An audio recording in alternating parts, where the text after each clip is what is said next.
Hello बच्चों, let's read the question. The question says, in an atom, the maximum number of electrons having quantum number n equal to 3, ml equal to -1 to +1 and ms equal to plus half. So, the key concept for this question is, key concept is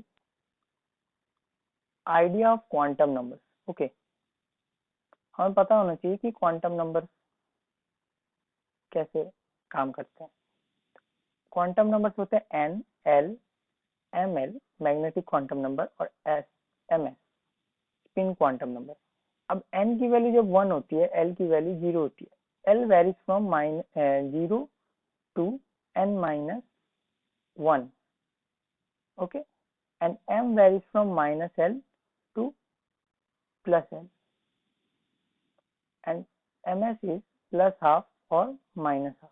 Okay, this is how it works. अगर n की value 2 है तो l की value 0 and 1 होगी, और अगर l की value 0 है तो m 0 होगा. अगर l की वैल्यू 1 है तो ml जो है वो -1 0 +1 होगा. ऐसे ही जब n की वैल्यू 3 होगी तो ये 0 1 2 होगा, और जब l की वैल्यू 2 होगी तब ml की वैल्यू कुछ ऐसी होगी, -2 -1 0 +1 +2, और ms की वैल्यू तो प्लस हाफ और माइनस हाफ होती है. तो अब इस क्वेश्चन को देख लेते हैं.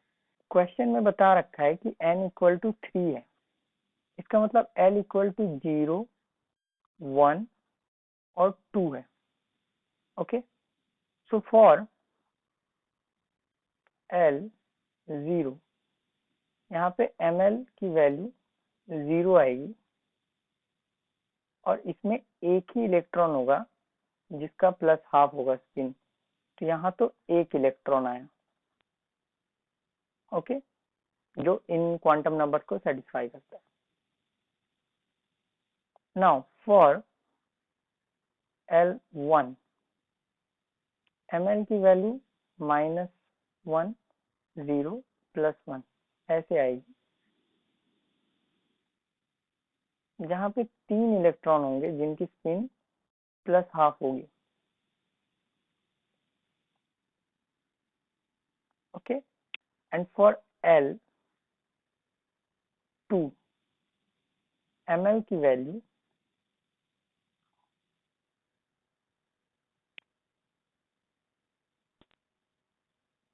ऐसी होगी, जहाँ पे -2 -1 0 1 2, लेकिन ml बस -1 से 1 तक हो सकता है. तो ये जो 3 इलेक्ट्रॉन है इनकी स्पिन प्लस हाफ होगी. तो यहाँ से भी हमें 3 इलेक्ट्रॉन्स मिलेंगे. Okay, so the answer is, total electron कितने हुए? 1 + 3 + 3, 7 electrons. So 7 is the correct answer.